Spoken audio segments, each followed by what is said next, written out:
Good morning guys. Papunta kami ngayon ng Divisoria. Time check is magsi 7 o'clock ng umaga. Magtataka kayo bakit tinanghali kami dahil dapat madaling araw talaga kapag merong sasakyan.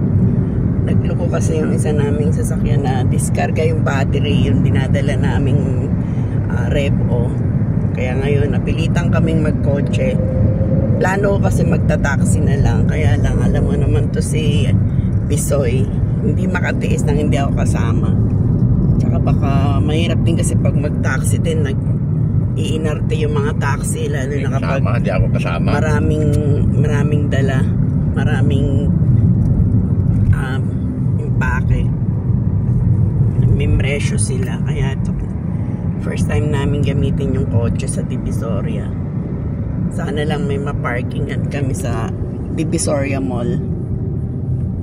Dito pa lang kami along Delta Commonwealth Quezon Ave.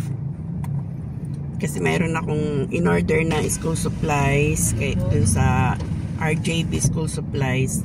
Nasa 30k yun. Ayaw sana namin kargahan to ng mabigat, pero ngayon lang naman.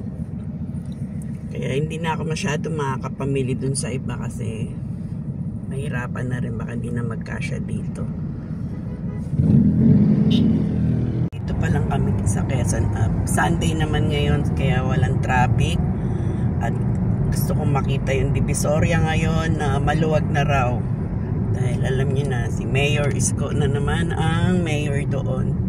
Mas gusto ko yun kasi dati nung siya rin talaga yung namuno doon, maluwag ang Divisoria. Kaya ngayon gusto ko makita ulit. Update ko kayo sa Divisoria kung ano na ang itsura. Pero marami na ako napapanood na maluwag na nga. Yan guys, nandito na kami sa may recto.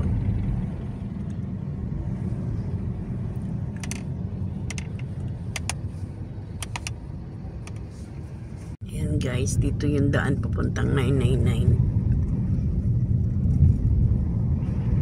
Lapit na tayo sa Divisoria Mall. Sana lang talaga may parkingan tayo. Dahil kung wala, doon kami magpa-park sa may baba ng Bodega Sale. Medyo mahal lang kasi ang parking doon eh. Hindi kagaya sa Divisoria Mall, first 2 hours 50 pesos, tapos yung succeeding hours 20 pesos. Pagka madaling araw kami nagpupunta ron, binabayaran namin hanggang pag-uwi maabot ng 150. Maabot kasi kami ng 6 hours. Minsan 7 hours. Basta mataas na yung 150 binabayaran namin. Doon sa baba naman ng Bodega Sale, ang first 2 hours nila ay 100 pesos ata yun. Tapos succeeding hours 50 pesos ang mahal. Dito na tayo sa One Luna Street. Dito karamihan mga nagtitinda yung mga wholesale na mga t-shirt, yung mga pinapaprint,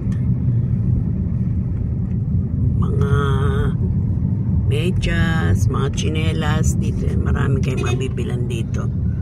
Mga stop toys, mga wholesale.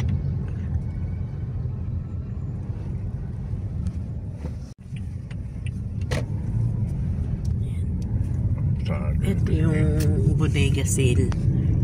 Yan, yung parking na yan. Babalik kami dyan mamaya pag wala kaming maparkingan sa baba ng Divisoria Mall. Ba't itong mga to hindi pa natatanggal? Ayan na ang Divisoria Mall. Lord, sana meron kami parking atis. Hala, full parking na ata guys.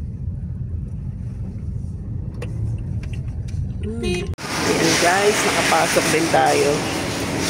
Pinakiusapan ko lang yung guardia.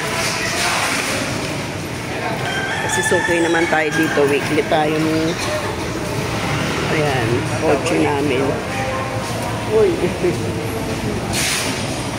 naulanan tuloy. Na blessing yung kotse kasi biglang umulan.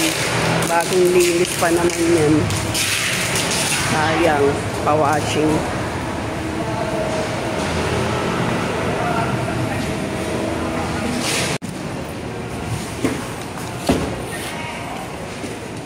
Okay.